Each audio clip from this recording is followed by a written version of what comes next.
Le samedi 25 août 1979 restera une date historique dans les annales sportives de 5 petites îles de l'océan Indien, l'île Maurice, les Seychelles, les Comores, les Maldives et la Réunion. En ce samedi ensoleillé, les représentants et les sportifs de ces îles étaient réunis sur le stade régional de Saint-Paul, flambant neuf, pour participer aux cérémonies d'ouverture des premiers Jeux des îles de l'océan Indien. Le temps était clément et les drapeaux flottaient au bout de leurs mâts. Les 15 000 personnes présentes ont d'abord assisté à un lâcher de parachutistes, symbole de tant d'espoir venu d'en haut, espoir qui ne méritait pas d'être déçu.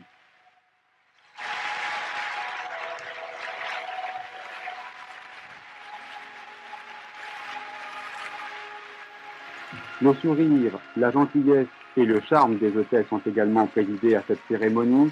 La participation bénévole de ces hôtesses a été très appréciée tout au long de ces Jeux.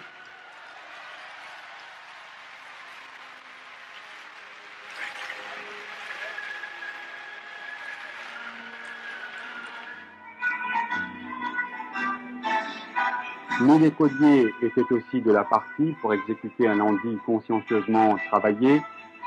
Un des temps forts de cette cérémonie, l'entrée des délégations sur le stade. Cette entrée fut longuement saluée par toute la foule.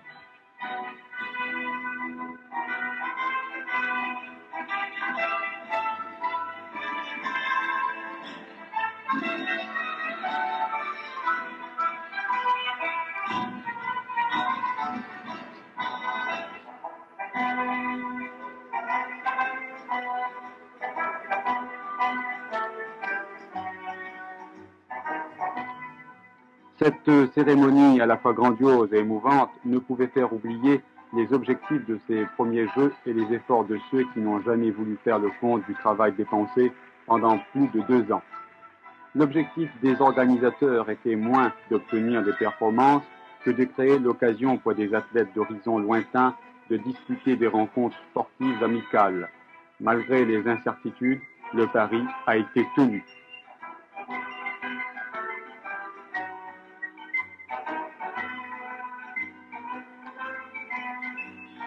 Lorsque la flamme olympique fit son apparition, tout le stade a vibré d'espoir.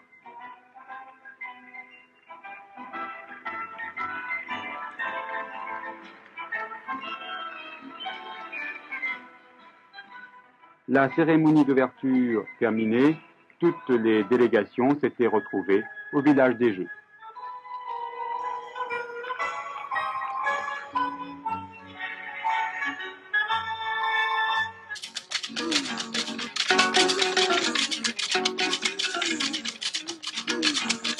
Le village des premiers Jeux a élu domicile à la cité scolaire du Victor à Saint-Denis. Le village avec ses pôles d'attraction a été le lieu idéal où s'était pleinement exprimée l'amitié et la fraternité entre les membres des différentes délégations. Au réfectoire, les commentaires allaient bon train. Ici et là, on évoquait le déroulement des épreuves qui venaient d'avoir lieu. La danse et le folklore avaient trouvé refuge sur le podium d'animation installé dans la cour du village. Il était bien difficile de rester indifférent à tant de rythme.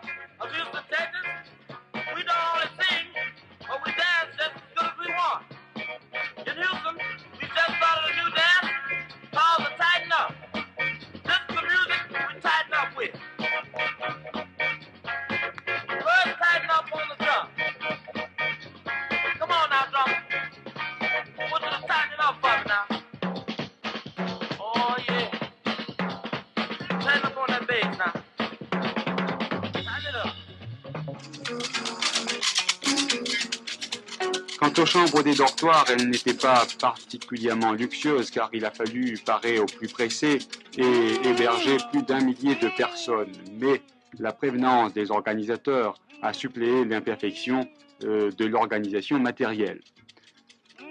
En attendant de se mesurer dans des disciplines inscrites au programme des Jeux, les athlètes se livraient à des parties acharnées de baby-foot et de billard.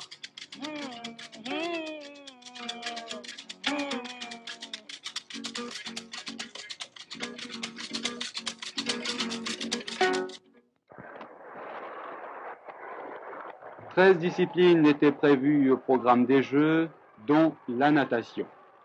Dès le dimanche matin 26 août, les nageurs de l'île Maurice et de la Réunion s'étaient retrouvés au stade nautique Michel Debré à Saint-Denis.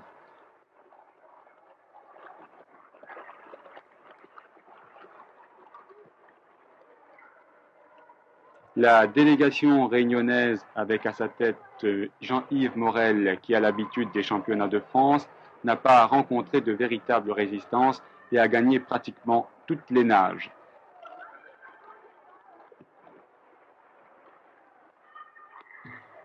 Il convient de noter que l'île Maurice ne disposait pas encore au moment de ces Jeux de bassins aux dimensions olympiques et que les nageurs réunionnais avaient déjà l'habitude de tournois internationaux pour avoir eu l'occasion de rencontrer en particulier le Kenya et la Zambie.